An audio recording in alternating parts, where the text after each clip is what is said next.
Well, ladies and gentlemen, it's time. It's been a full patch cycle since I released my video about resetting 24 lines so I could min-max the crap out of Wargaming's anniversary celebration. A lot of you said I was crazy, stupid, a moron. Frankly, I know a lot of you guys couldn't believe I was going to do all this, but you know what? I did. I have just finished regrinding every single one of my lines. Now, there were a couple rules that I had in place for this. I free XP'd every ship up to the tier 8, and then I worked from there. Now, thankfully, I got the Bismarck drop in an unsinkable SAM, so that saved me all this free XP with the German ship line, battleship line at least. So that was rule number 1. Rule number 2 was I free XP'd all the usable upgrades on ships. So for most of them, for example, I did not bother grinding or free XPing the range upgrade module, because to me that wasn't really worth it. I free XP'd the entire Pan-Asian destroyer line because F that line. And yeah, I wanted to see what would happen as a result. So I have some interesting numbers to share with you guys from the last patch. I have completed 448 battles in the last patch cycle since September 16th until today, October 14th. So that's just under a month. Now, keep in mind, of those 448 battles, 34 of them were clan brawls. When I spammed the crap out of clan brawls with the Kleber, earning almost 30,000 free XP per each win. And in that night alone, in just that one session of clan brawl, I think I made about 750,000 free XP. 29 matches were King of the Sea.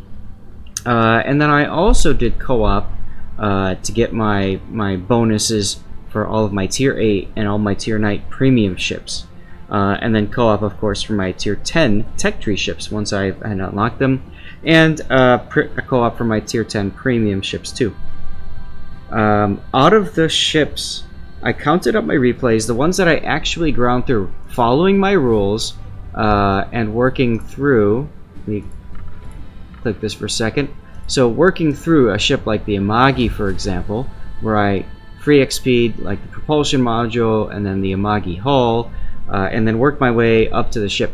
I typically free XP'd when I was under 30,000 free XP or 30,000 XP from the next ship, figuring, you know, if I had one of those really awesome battles, I didn't really want to waste the XP. If I ended up getting more XP than necessary to move on, to me that was a kind of a waste of my time and experience. And that fortunately only happened one time. So of those ships, the fastest ships by far was the Benson with only 4 battles. It took me only 4 battles to go. Now, mind you, these ships, I should say too, I don't think I have any that are left with the flag setup, but I had on these ships all of my flags here, all the econ flags plus protection. I always run protection, especially if I'm investing all my special economics, but I ran equal speed, Red Dragon, Hydra, Leviathan, Ouroboros, what is this one, Scylla, and the Basilisk. All pretty much everything that buffed regular XP earnings, plus Ouroboros, because why the heck not? At the beginning, when it was 200% first win bonuses, I also ran the Mosaic. I don't have that many more of Mosaics left. I don't see them. Where are you? That Mosaic being 400% to regular XP earnings. So that one was important. Once I ran out of that one, I still kept my Asian Lantern, but I started playing... no, I'm sorry, I kept my Spring Sky. I started playing my Asian Lantern. They're all gone, of course, because Clan Brawl, that's right, that sucked it up, because 2,500 base XP plus all the flags, and it's just ludicrous. And then after that, I swapped to Type 59. I still have 110 of those left. But yeah, I went through an awful lot.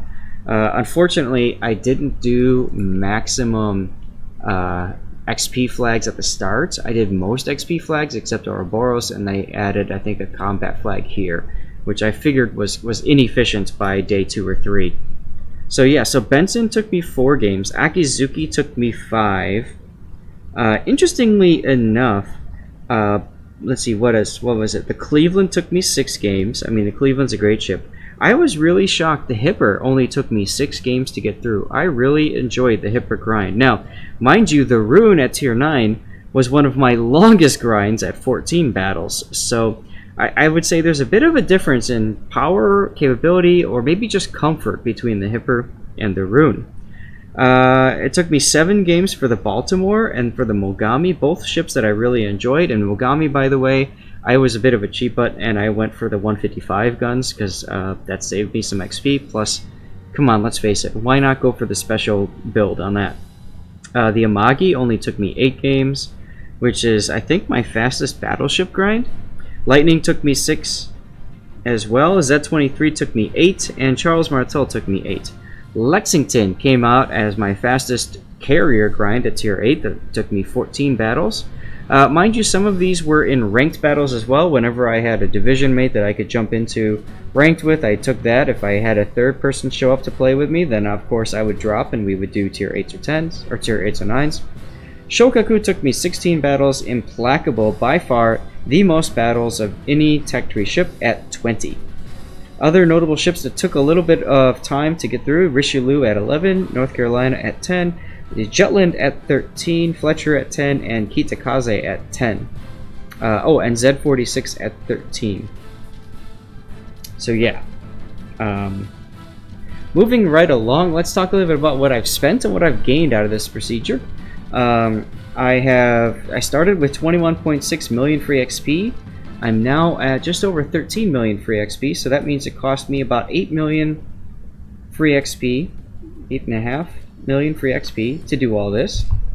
I started at 1.5 billion credits. Now, when I sold all of my Tech Tree ships to regrind the lines, I gained actually almost 1 billion credits. So I ended up that night, if you watch that video, at 2.35 billion credits. I spent essentially 1 billion credits then in the course of this month. How crazy is that? 1 billion credits. I gained about 40,000 doubloons, partially from the tier 6 container that dropped from the directives, which anybody had the opportunity for, as well as some of the super containers had 1,000 doubloon super containers. Research points. Now, I only had 10,000, which is what everybody gets at the start of that patch, 8.7, when the Research Bureau went live. But I hadn't reset any ships yet. I am ending, I'll show this to you because it's crazy. I am ending this with 112,500 research points. Now, mind you, ooh, and I need to spend these. These are done in a day. Mind you, what was it? The Colbert was like 40,000. I don't think I can see it anymore. No, it won't tell me. But the Colbert was like, I think 40, and then Ohio was like 55 or 60,000, which basically means that I'm in position to buy the next Research Bureau ship plus another one. And if I need more research points, all I have to do is play my tier 7s, because I haven't got my Research Bureau points for my tier 7s or my tier 6s. I could even just go into scenarios and just bang those out if I really care to. I probably won't, because what I'm probably going to do is wait, and then I'm going to reset lines again, because I believe these all stack. Correct me if I'm wrong, guys, because I'd love to know, but I'm pretty sure these all stack, so why do it once if I can stack them and do it twice? So anyway, so yeah, so I gained quite a bit of research points. Now, steel, I had to spend some steel in order to pick up the summers. So I used the summers and the coupon there, so about 20,000 steel went away.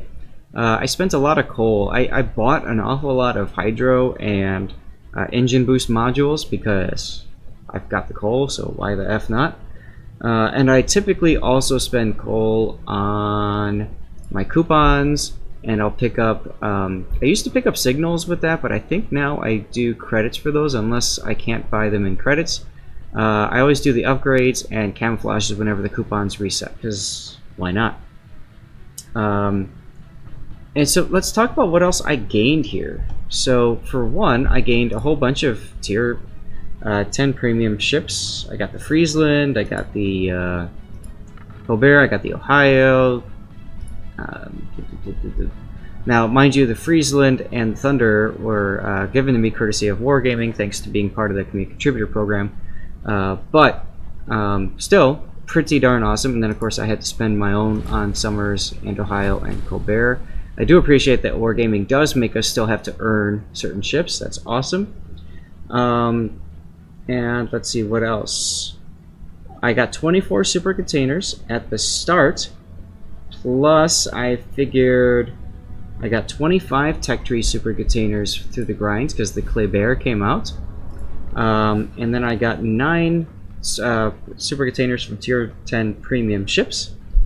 I started with 42 tier 9 gift containers, 24 tier 8 gift containers on the day after the patch. You can see that in the login video.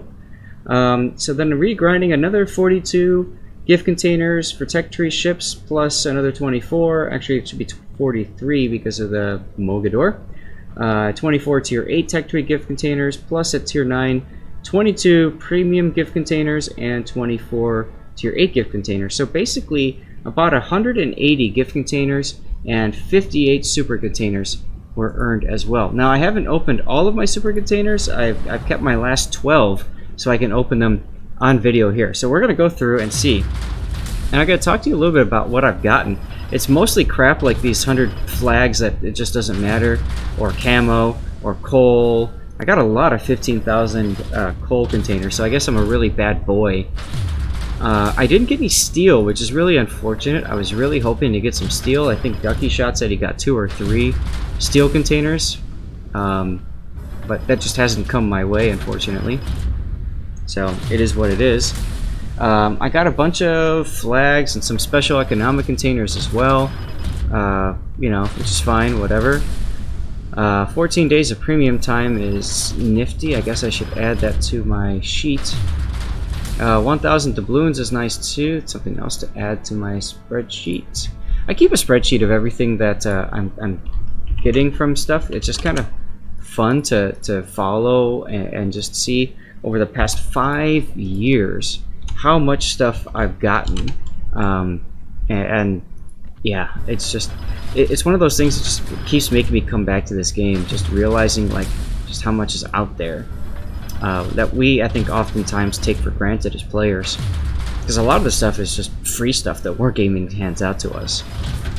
And I'm not talking about as a member of a community contributor program or anything, I'm just saying it's just stuff that comes out. 50 of those camos, big deal. I used to like that, I used to get excited seeing that, now I could care less. And more of those regular flags, and we're coming up on the end of the 12 super containers that I have stockpiled, which is really unfortunate. Yep, there it is. So I'm just going to do open all for the rest of them, but basically out of 58 super containers, I really didn't get that much. Do I feel cheated? Not really. I had the absolute time of my life regrinding these ships. And I know a lot of people looked at that, said, absolutely no way are you going to get me to give up what I've earned and through blood, sweat, and tears and all that kind of stuff. And to be honest, I'm really thankful Wargaming put this on, because I wouldn't have done it otherwise. I would have reset just one line to take advantage of the double research points. But to me, like, being forced to regrind all of my tier 8s and 9s, it just made me think back and really appreciate some of the ships and think about how much they've changed or they've stayed the same. The Hipper was one of my first ships that I ground up. You know, the German heavy cruiser line. It's one of the earlier ships. I mean, the Cleveland, I ground that when it was tier 6. The Mogami, back when 155mm guns were still impacted by expert marksman, AFT, and BFT. Boy, that thing was fun. Got power crept just a little bit. You know, Bismarck, when the German battleship line was released, that was a treat. The Amagi, God, I love the Amagi, and I still do love the Amagi. That ship and I just clicked. The Izumo, unfortunately, I didn't get to the Izumo until the end because I focused on destroyers first because those are the cheapest and by far the quickest to grind up on the tech tree. I wish I would have gotten to the Amagi earlier so I can get to the Izumo. I actually enjoyed the Izumo grind when I ground out the first time, much more than the Iowa, believe it or not. I got to play ships like the Kiev that I just love and enjoy. The Z-23 with those 150mm guns, back when switching to AP and APing the side of cruisers, that was an original German thing. Now it's owned by the French destroyers, unfortunately, but back then that was a hoot. That was something special. There were ships that I reminded myself why I hated, like the Japanese torpedo boat destroyer line, the Kagero and the Gumo. I'm just not good with torpedoes. I find that they're feast or famine. I might have an amazing game once, and then I might have a terrible game next, and it's just not consistent. So I didn't want to invest all the economic flags and camo on a ship that's just not consistent. North Carolina was just a real treat. Lightning. I actually ground the Lightning for the first time. Jutland for the first time, because I free XP'd up to the Daring. I don't remember why, but there was some reason to have the tier 10 on hand. I think it was for a super container or something. I think it was the Snowflake. I think it was the Steel Snowflake. Way back when. Going back in the Lexington. Oh, I love the Lexington.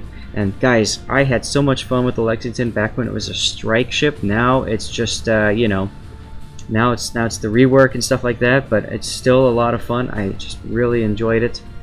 So I loved, and the Benson too. Oof, I just love the ability to go back and play these ships again. And you know what? And not only am I playing the ships again, I'm playing with friends again. Guys, I haven't done that in like a month. Like usually I'm playing test ships, and Wargaming only wants us testing, playing about 50% of those games in divisions. So guess what? Now I'm back doing ships, like real ships, really grinding, really caring about free XP, really caring about XP earnings, all that kind of stuff. Hanging out with friends again. God, my God, this reminded me so much of what brought me to World of Warships like 4 years ago, and what kept me in World of Warships for years 4, 3, 4, 2, you know, going back in time. Now it's just test ship, so it's a different ball game. Or it's playing ranked, or it's playing clan battles. And clan battles, sure, I'm playing with friends, but it's so stressful. So it's just hanging out with people, my God. The times I'd be sitting on Discord just in looking for division chat in my Kraken Discord, and you know, 3 or 4 people come and hang out, and before you know it, there's a whole party of like 10 people, and they all just want to hang out and just chat and enjoy the game together. You know, that's in economics we call that an externality. That's kind of an unintended consequence that happens as a result of something else that you're doing. And what a positive externality that was. This month reminded me so much of why I play this game. It's just, I can't say much more than that, guys. It was just a lot of fun. So I guess I'm going to cut the video short here. I got shafted on super containers, but you know what? I got heavily rewarded, I think, in just about everywhere else. I've got so much free XP left over, so many credits left over. I can do whatever the heck I want. Oh, and I didn't even talk about Commander XP, because I have no idea where I was at the start. But I'm at 35.5 million Elite Commander XP. That's after throwing a couple of those captains from like 10 pointers to 19 pointers, because why the F not? So you know, I'm coming away feeling pretty darn good about this patch cycle, pretty darn good about what I did, and pretty darn good about the future. I haven't played subs. They've been out on testing. I haven't tested the new spectator mode, so there's been some opportunity cost to what I've decided to do with my time. You know, I was trying to get back into Homeworld. I stopped playing that so I can focus on this for the past month. I gotta get back into that. I was starting to get into Magic the Gathering Arena, and I still did that, but not as much as I was doing for a while. So now I get to go back into that. I'm still going to play Warships, but you know, I'm just going to play for my first, 2 containers, maybe 3 containers, and that's it. And I'll tell you what, that comes really quickly when you're running all the economic flags, you know, these big ones, plus that. I mean, look at all the combat. I didn't need combat flags. It was weird.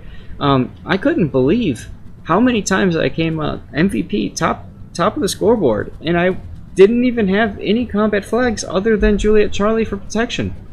That, to me, that was the most surprising. It kind of made me think, do the fire and flood chance flags really matter? How many times did India Delta? How many times did I really wish I would have had an India Delta on hand? And for like in a battleship or cruiser. And to be honest, I maybe could count on my left hand how many times I really wish I would have had India Delta, or Yankee for the fire extinguishing, or Juliet Yankee for the flood extinguishing, or the speed flag. Oh man, if only I would have gotten to that cap a few seconds. All of these are little marginal benefits that, honestly, it just didn't matter to me. So I learned a lot out of this, and I hope you guys enjoy listening to this, and you can kind of share in the amazing experience that was this past month's grind. And I'd love to hear from you guys. How's your grind going? Have you been having fun? Have you been enjoying this anniversary event? Have you gotten good stuff out of your super containers? They just announced Black Friday stuff. They just, we've got the Halloween mode starting up this next patch, and then after that, when it gets to Christmas time, it's possibly going to be snowflakes and Santa containers again. Are you guys looking forward to that? I know I kind of am. So we'll just have to see what happens. But I am not burned out after playing 440 something battles, 448. I'm as amazed as you guys are. Anyway, I'm going to cut the video short so I can upload this and go to bed at a reasonable time. Big thanks for listening in, and make sure you join Being Raptor on twitch.tv/World of Warships on Saturday. What's the date? I'm bad with dates, guys. Apologize. The 19th, Saturday the 19th at 3 p.m. Central Time, as we cast the end matches of King of the Sea, the third place game and the first place game. It's going to be a lot of fun. And then, of course, after that, I'm going to go back to replay analysis. I miss doing that, and I can't wait to keep going. So that's about it, guys. 20 minutes. Oh my god, this was a lot longer than I thought it would be. I'm cutting this now. See you all later.